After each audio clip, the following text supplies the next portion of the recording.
And I think both presentations actually put their finger on important dilemmas that all of us, I mean, who are translators in one way or the other, face in today's world. And may I now invite LIANG to come and speak? Yes, thank you. 各位早上好。我想先说明一下因为时间的关系啊，也许我想我直接用英文报告会节省一些时间。So in the interest of time, I'm going to present in English. Oh, okay. Ladies and gentlemen, dear colleagues from India and China, it's my great pleasure to be here to present my not a paper but abstract. You can see the English version in this book is finished based on the draft by Professor Wang Zhiming. I appreciate very much. But after that, I put some new content into it and do a small revision. So first of all, I would like to say a few words briefly, state the background of the controversy. That is the focus I will be talking this morning. In 1902, the Emperor Guangxu in Forbidden City issued an edict appointing Mr. Shen Jiabin and Mr. Wu Tingfang as ministers of lawmaking, asking them to consult the laws of all nations in accordance with diplomatic conditions to scrutinize and revise the Chinese laws so that these revised laws could be abided by in China and elsewhere to facilitate national governance. The legal reform aiming at transplanting a Western-style legal system in China was officially launched at that moment. Since then, and until the end of the imperial system in 1911, China, by revising old laws and making new laws, roughly established a framework of a modern legal system based on the Western model. This legal reform movement, for understandable reasons, caused a variety of disagreements and disputes at the time.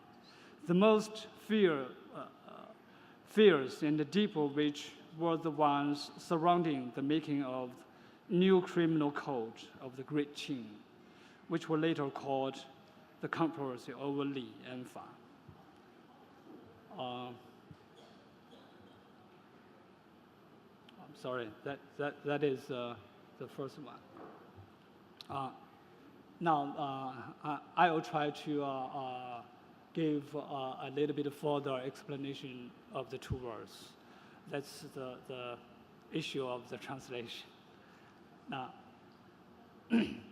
as you say, Li is translated as ritual, but I'm afraid that's when we're dealing with the word Li as an issue, is too simple. As the concept of Li is so important and meaningful and profound in Chinese political and legal tradition. Though I can't discuss it in details here, I would like to emphasize its internal and spiritual aspects other than its external and formal aspects as a code of conduct. So in the discussion below, I would use such words as ethic code, Confucian ethics, morality, to signify the issue it involved. Now, what about the concept of Fa? It seems that this case is much simpler, since no one feels difficult to translate the word Fa as law.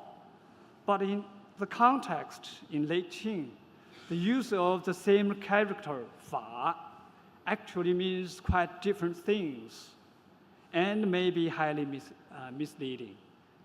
In other words, there is a very big tension between the two legal cultures in that single word. Anyway, we should keep this in mind in the following discussion. The people participating in the debate were divided into two groups. One was called advocates of the legal doctrine.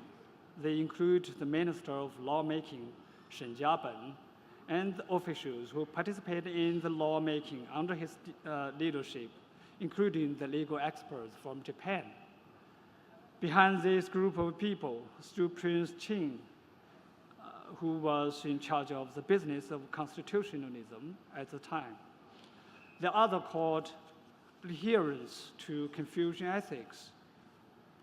They are mainly composed of some high officials in both central and local governments, and the representative figures of this group are famous minister in late Qing, Mr. Zhang Zhidong, and then Mr. Lao Naixuan later. The debate covers very wide range of issues, but the crux of controversy is the relationship between Li and Fa, or law and ethic code, that emphasizes family ethics. Traditionally, law is believed to be dominated by ethic code so as to embody the spirit of rituals. The latter has a wider coverage of social conduct and a longer history. It has also gained systematic exegesis in the Confucian classics. The legislators at the time attempted to change this ethic legal tradition by adopting Western legal concepts, categories, doctrines, and the legal system as a whole. In the past, that overlap with ethic code, they suspended its force or alleviated the punishment incurred by violating the rules. For instance, the new law introduced the concept of justifiable defense, which is applied equally to everyone. But it instantly created a conflict with rituals, as the latter is based on the hierarchical system of family relationship. By the rituals, filial piety is the most important ideas, not just for the family, but also for political, for the state, for the whole imperial system. And children must obey their parents, including taking corporal punishment from them. The old laws embodying this spirit had protected this privilege of the parents, and as a result, would not endure children with the right of justifiable defense against their parents. As a compromise, legislators added a new addendum to the draft of the new law, which was later renamed as Provisional Regulations. In Article 2, it stipulates that the concept of justifiable defense is not applicable to children against their parents. But the adherents of Confucian ethics were not satisfied with this arrangement.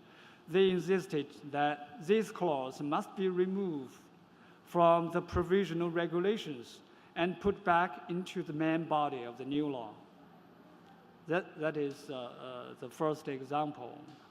Another big controversy has to do with sexual morality. The old law considered it a criminal act for a single woman to have a sexual relation with a man, and for that she would be subject to a punishment. The new law removed this condition from the crime of adultery. But the adherents of Confucian ethics insisted that the old law must be followed because it concerns man and women relations, which is also a core issue of the ethic code. This debate was conducted in the official papers, oral debates in the legislative process, and through public media, and the issues involved relates to at least 5 fundamental subjects.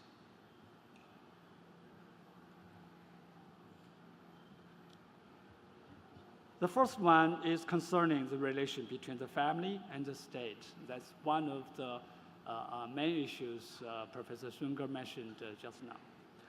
The advocates of legal doctrine believed that to restrain the power of the state with the notion of filial piety is an embodiment of the familism. And that is precisely why China is backward and poor. Therefore, the advocates statism. It's difficult to use a proper word to describe the thought or identify that thought, statism or nationalism, or anyway, that's another issue of translation. The advocate statism, asking citizens to be loyal to the state, not to their family. For that would make China strong.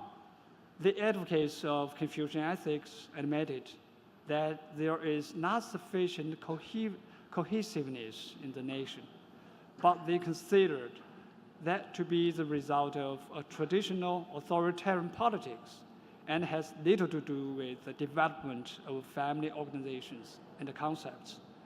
On the contrary, they believed that proper use of the ideas and institutions of a family would assist in the establishment of modern nation-state in China.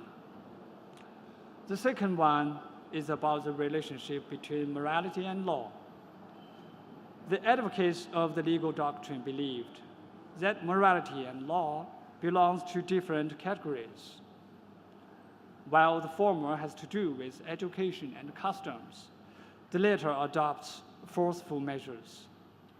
Unwed women's sexual behavior should be seen as the private morality and is not subject to the discretion of law.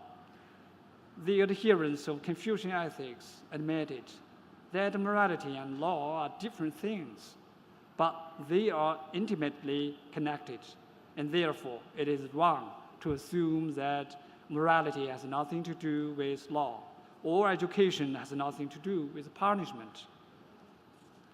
The third one is related to the way that law and order develop or grow. The adherents of Confucian ethics believed that customs are the mother of law. The more comprehensive expression is that law is born by the polity. The polity is born in the ethic code. The ethic code is born in customs, and the customs are born in livelihood. But the advocates of the legal doctrine argued, if that is the case indeed, Chinese society will not be able to make any progress. And the Chinese state will not become strong and wealthy. For the state to progress and for the society to progress and the state to become strong and wealthy, the order should be turned upside down. By breaking the familism-based law, a statist polity, or can say the nation state, will be created. From the statist polity, an independent and free ethic code will be born. From an independent and free ethic code, progressive customs will be born. And from progressive custom will diverse and prosperous livelihood be created. And ultimately, will it lead to a condition where everyone is independent while the state is strong and wealthy? The first one has to do with discourses that were prevailing in the debate. The emphasis on inherent morality and indigenous customs are a sort of expression of particularism. In contrast, the emphasis on the legal doctrine and the belief in the theory of social evolution reflect the logic of universalism. As such, adherents of Confucian ethics and advocates of the legal doctrines have an obvious distinction in terms of discourses. For instance, the former likes to use such words as etiquette and custom, people's conditions, habits, and history, whereas the latter always speaks of general rules, common doctrines, all nations in the world, science, progress, evolution, etc. But as we know, in the era where enlightenment, in the Western sense, enlightenment was the dominant discourse, these differences themselves are the distinctions between winning and losing. One of the immediate incentives for initiating legal reform in the late Qing period was to recover consular jurisdiction from foreign hands. Thus, the legal reform would not be considered successful if it does not win the recognition from Western powers. This resulted in a poorer of identity. All the controversies of the new law ultimately are about attempts to answer some of the more fundamental questions. Why is legal reform needed? What are the criteria and the limits for such a reform? For whom is the new law made? What are the foundations of justification for the new law, or use the other words is legitimacy for the new law? Answers to these questions not only involve understanding of the history and the tradition of the subject concerned, but also an understanding of the world outside the subject, its own redefinition of the self, as well as the imagination of the future China. Now, what we can draw from the above observations? The following are some extending thinking. First of all, we need to distinguish the controversy over LIANG as a historical event from it as a problematic. As a specific event, the controversy was over with the collapse of the dynasty. But as a problematic, it has remained in this or that way through the history of the past past century, and left deep impressions on Chinese spirit and material life. Here I may need to mention very briefly the radicalism of the May 4th New Cultural Movement and its consequences. For the new generation of the May 4th, even the advocates of legal doctrine are outdated and fall behind the time, as they had not taken a more decisive position against the old regime and old culture. It seems to the May 4th generation that there is an irreconcilable opposition and conflicts between the old culture, including traditional arts, institutions, ideas, and ethic code, and the new culture, namely democracy and science. And the future of China will definitely rest on the ruins of the former and the growing of the latter. Having this background in mind, let me get back to the above observations. The first is about the fate of so-called feminism in the process of state building.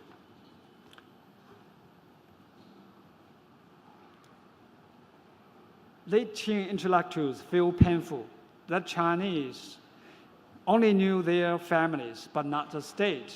They try to turn the people into the national subject or citizens who would be loyal to the state in order to successfully build a modern nation state in China.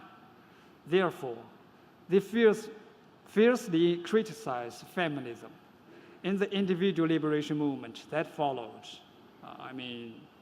during the May 4th New Cultural Movement. Traditional family institutions as accomplices of despotism, and thus a part of the dark forces of the corrupt and the backward regime, were even more fiercely criticized. In the political and the social revolutions later on, and particularly through 1950s and to 1970s, the family organizations were systematically destroyed as all the old thoughts and concepts become a target of demolition. Outside the state, there remained only individuals, single individual, without any ties to history and society. We are still living the consequences today. Then, how is about the relation of morality and law? The idea of morality and law, held by the advocates of the legal doctrine, came from the legal positivism of the 19th century. They emphasized the separation of morality from law. But in the Western legal tradition, there are also other great thoughts like natural law thoughts and historical jurisprudence that were equally important, even more important, especially like natural law thoughts. It's much longer than the legal positivism. The natural law thought advocates the morality of law, while the historical jurisprudence regards the national character of law to be more important.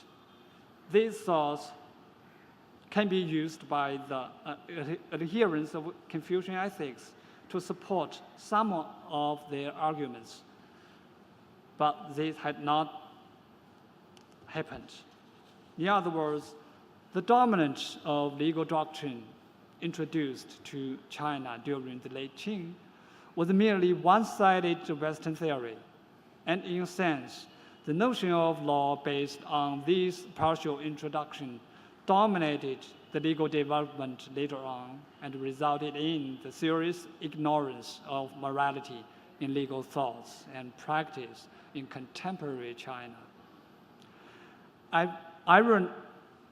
Ironically, this notion of law is shared by both legal officials and their liberal critics to a great extent today.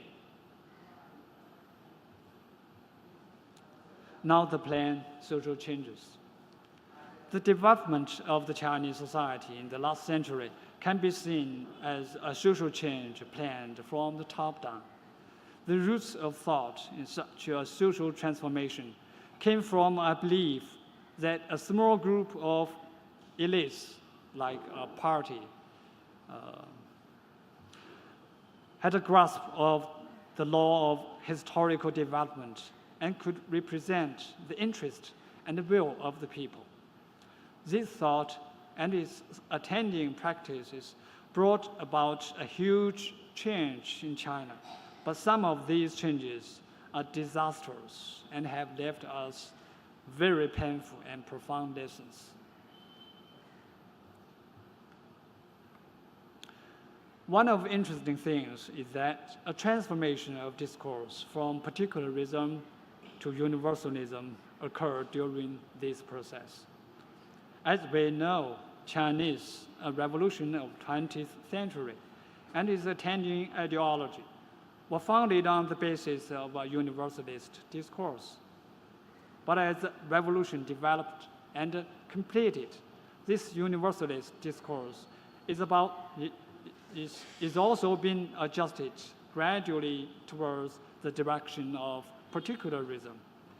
Today, as the revolutionists have become the ruling party, they became more fond of emphasizing Chinese conditions and characteristics. In contrast, universalist claims have become the weapon of their critics. That's usually we call it liberals in China. While these changes signify the great transformation that Chinese society went through, they also make explicit that some of the fundamental problems that Chinese faced a century ago remain unresolved, including the problems caused by these two competing discourses. All these issues mentioned above are related to a key question: what is China? What does it mean to be a Chinese? As the reform and open policies have brought a series of major changes in China, they also created a new phase of China. Today, while the Chinese economy and society are going through an impressive development, and as China's relation to the world have also changed accordingly, a new consciousness of Chinese subjectivity is being formed. Its contents are first and foremost economic, and then political, and now cultural. However, the idea of the Chinese subjectivity has not been completed and remains highly controversial within and outside of China.